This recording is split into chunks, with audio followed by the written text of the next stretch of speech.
114편에서는 할렐루야라는 표현이 없습니다. 하지만 오늘 114편도 공통적으로 내용적으로 연결되고 있는 것을 볼 수가 있습니다. 여호와를 찬송하라라는 그러한 공통된 주제가 그 중심에 놓여 있습니다. 앞에 113편이 직접적으로 여호와를 찬송하라고 반복해서 강조했던 것과 다르게 오늘 114편에서는 하나님이 행하셨던 놀라운 일들을 들려주고 있는 그런 간접적인 방식을 이야기하고 있는 것을 보게 됩니다. 역사를 회고함으로, 이스라엘의 역사를 회고함으로써 하나님을 찬양할 것을 권면하는 것을 오늘 시편에서 우리는 볼 수가 있습니다. 1절 말씀을 다시 제가 읽어드리겠습니다.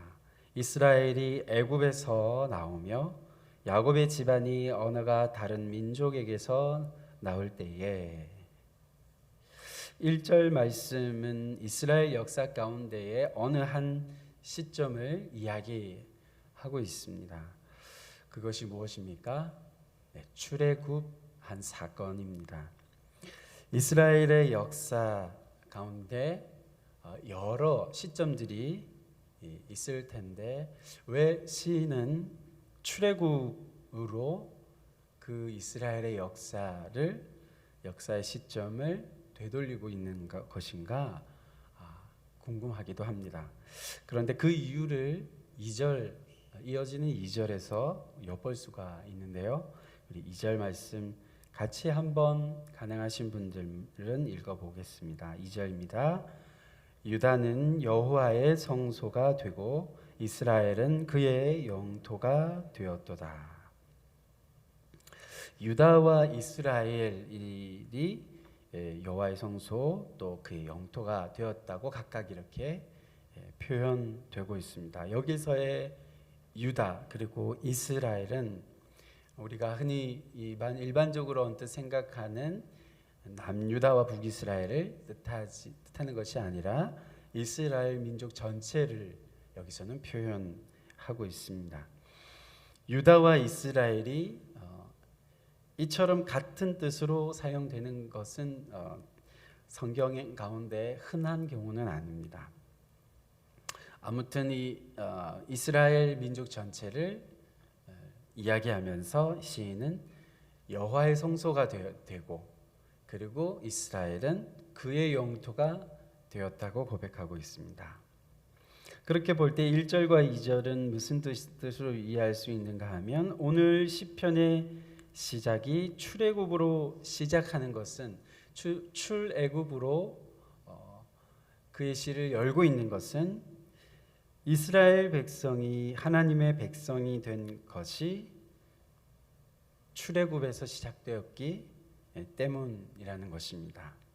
하나님의 백성이 될 수 있었던 그 시점이 출애굽에서 시작되었다는 점입니다.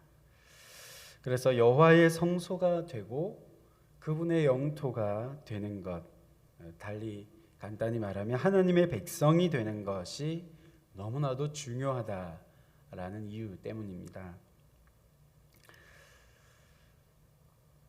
왜 그럴까요?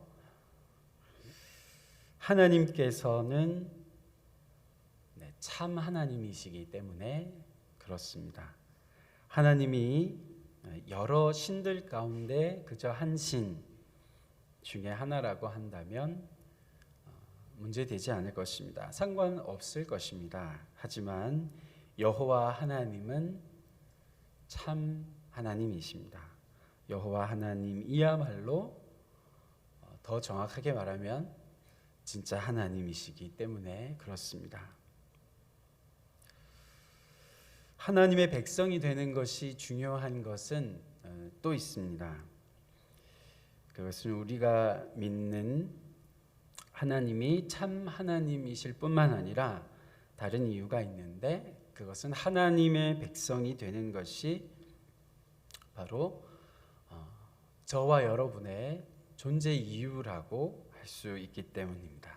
저와 여러분이 살아가는 하나님의 백성으로 부름받은 자들이 살아가는 목적이기 때문입니다.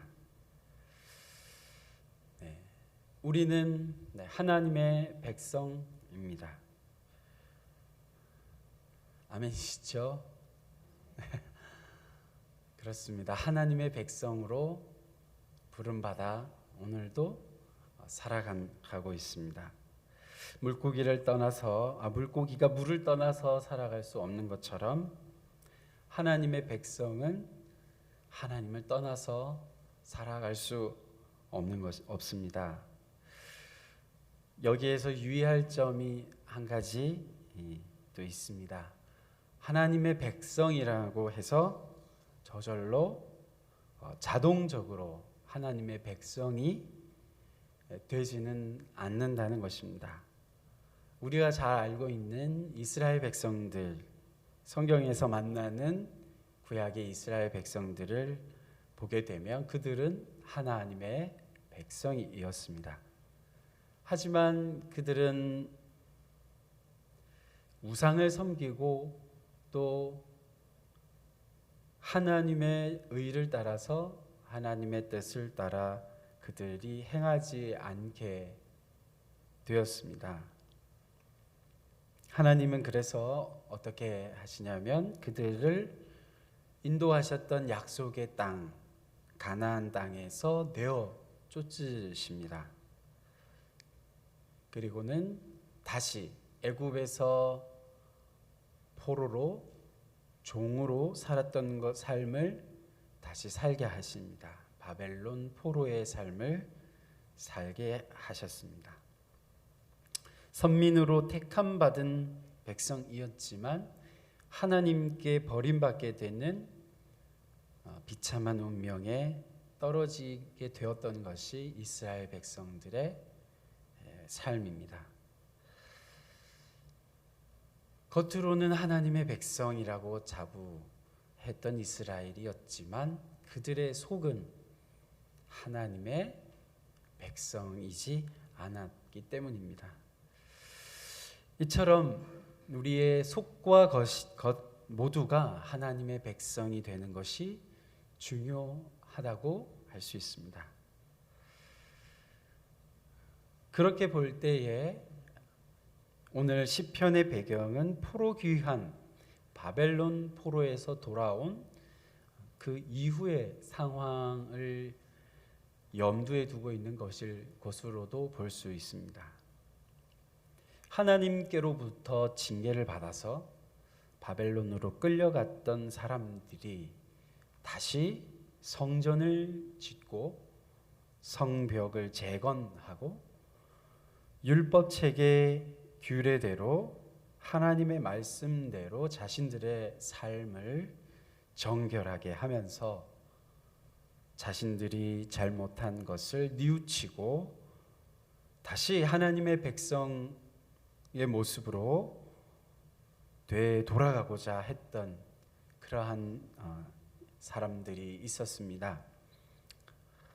처음 하나님 백성이 되었던 출애굽 사건으로 돌아가서 자신들과 조상들의 잘못을 다시는 반복하지 말자고 새로운 하나님 백성으로 빚어지기를 소망했던 이들이 있었고 그들이 이스라엘을 다시금 하나님의 백성으로 그 역사를 이끌어 갔습니다. 그들이 6월절에 그런 이들이 중심이 되어서 이 시를 부르고 노래하면서 하나님의 일을 잊지 말자라고 다짐했는지도 모르겠습니다. 3절부터 6절까지는 출애굽 사건을 계속해서 회상하는데요. 우리 3절 4절 말씀을 제가 읽어드립니다. 바다가 보고 도망하며 요단은 물러갔으니 산들은 순양들 같이 뛰놀며 작은 산들은 어린 양들 같이 뛰었도다. 이스라엘 백성을 출애굽시키는 하나님을 보면서 홍해 바다가 도망갔다고 이야기합니다. 또 뭐라고 말하고 있습니까?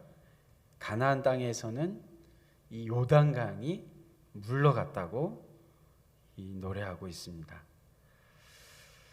십계명을 비롯한 율법책을 수여해 주셨던 그 시내 산에서 임한 하나님의 강림 사건 때문에 누가 놀랐다고 이야기하느냐 하면 작은 산들이 놀라 뛰어 놀았다고 이야기하고 있습니다.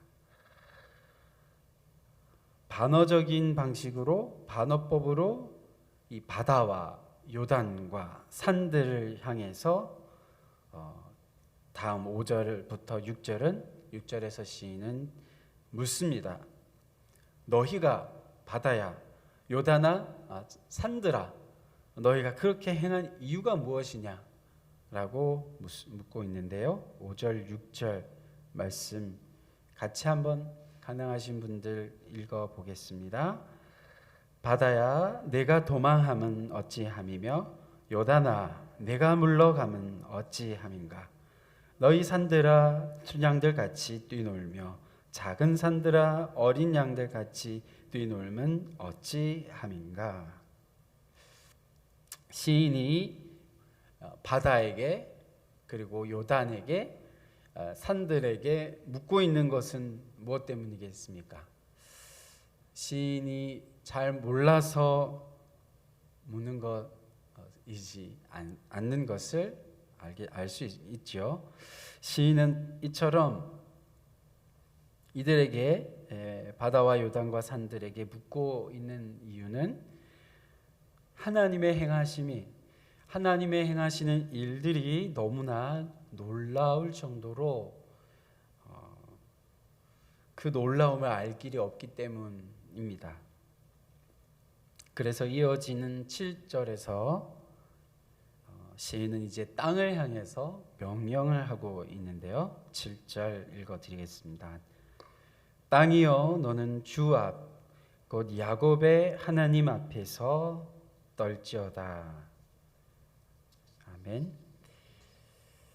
앞에서 하나님의 행하심에 대한 놀라움으로 이 바다와 요단과 산들을 향해 물었던 시인은 하나님께서 시내산에 강림하실 때 있었던 동반되었던 땅이 흔들리는 그러한 일들, 지진 현상을 재현하라고 말하고 있는 듯 합니다. 다시 땅아 너는 떨지어다라고 하는 것이죠.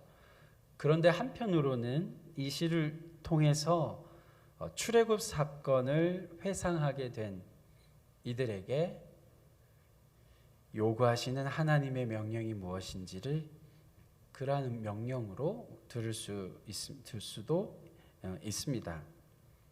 무엇이냐 하면 하나님 앞에서 떨며 하나님을 경배하라는 것입니다. 그러한 하나님의 음성으로 들을 수도 있습니다. 마지막 8절 말씀인데요. 우리 같이 한번 읽어보겠습니다. 8절입니다. 그가 반석을 쳐서 문물이 되게 하시며 차돌로 샘물이 되게 하셨도다. 시편의 마무리를 광야 때에 일어났던 사건을 회상하는 것으로 시인은 이 시를 마무리합니다. 하나님께서는 반석에서 물을 내셔서 이스라엘 백성들을 마시게 하셨다라고 그렇게 노래하고 있습니다. 오늘 말씀을 통해서 출애굽의 역사를 시인은 우리에게 다시금 회상하게 합니다. 그리고 이 말씀을 읽는 이들로 하여금 그리고 노래하는 이들로 하여금 다시금 이스라엘 역사 가운데 출애굽을 기억하도록 그렇게 원하는 것을 볼 수 있습니다. 하나님의 백성이 되는 것이 너무나도 중요하기 때문에 그렇게 오늘 시인이 이와 같이 출애굽을 이야기하면서 들려주고 있는 것을 볼 수 있습니다. 오늘 말씀을 보면서 하나님께서 우리에게 물으신다고 믿습니다. 그 물음은 무엇입니까? 우리는 과연 하나님의 백성인가 하는 점입니다. 나는 하나님의 백성으로 나의 속과 나의 것이 다르지 않게 그렇게 살아가고 있는가 라는 것입니다.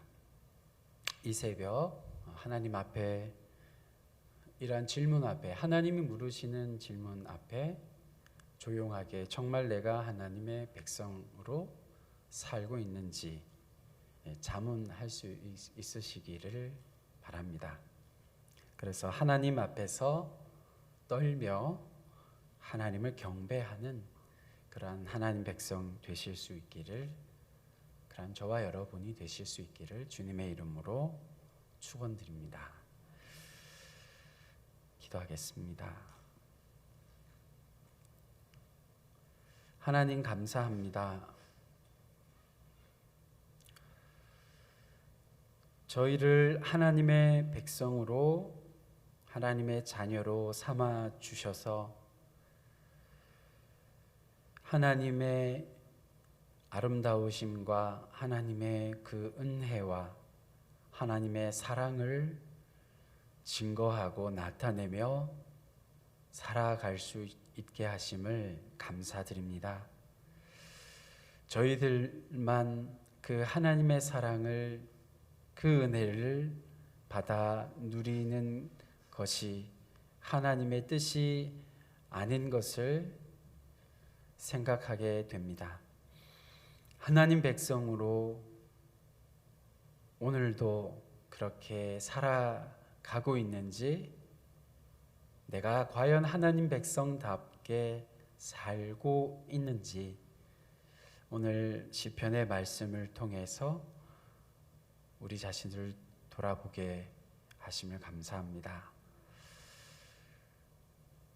부족한 것이 많고 또 연약한 점들도 많은 저희들이지만 저에게 허락하신 이 작은 힘과 작은 믿음으로 그것을 가지고서 하나님을 또한 섬기며 또 이 땅 가운데 하나님 백성된 모습으로 살아가고자 이 아침에도 주 앞에 나왔습니다. 주님, 저희를 긍휼히 여겨주셔서 주의 은혜로 예수 그리스도의 한량없으신 그 사랑 가운데에서 오늘도 하나님 백성으로 다시금 부름받고 그 하나님 백성다운 삶으로 살아가겠노라 다짐하며 나아가는 저희의 삶이 되게 하여 주시옵소서. 하나님의 은혜를 구하며 또 우리가 가는 우리의 손으로 하고 또 우리의 발로 내딛는 그 모든 삶의 자리에서 하나님 백성으로 그 향기를 드러내며 전하며 살게 하여 주시옵소서. 주님 앞에 또 필요들을 따라 제목들을 가지고 나와 하나님께 기도하며 나아가는 우리 성도님들의 그 기도를 하나님 들어주시고 약속하신 대로 이미 아시는 그 하나님께서 응답하시며 주의 확실한 약속으로 기도를 들으시고 응답하여 주시옵소서. 오늘 하루의 삶도 주님께 의탁합니다. 주님, 저희들 가운데 늘 동행하여 주셔서 우리의 걸음들이, 우리의 손길이 주님에게서 떨어지지 아니하고 동행하는 그러한 삶이 될 수 있도록 오늘 하루의 삶도 주님께 의탁드립니다. 주님 받아주시고 저희들의 삶을 인도하여 주시옵소서. 감사드리며 예수님의 이름으로 기도드립니다.